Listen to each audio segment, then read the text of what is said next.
Okay, so we've been working on this freezer, some sub-zero fridge.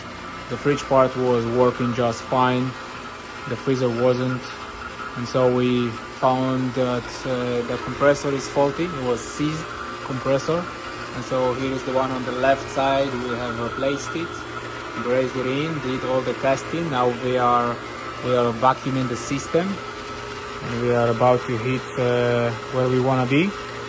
And so soon enough we'll recharge the system, and the client will have a working freezer as well. It's important, especially happens a lot in the summer when freezers fails, and so a lot of food go to waste. Especially can be a lot of very expensive food when the freezer is full with meat and steaks and stuff.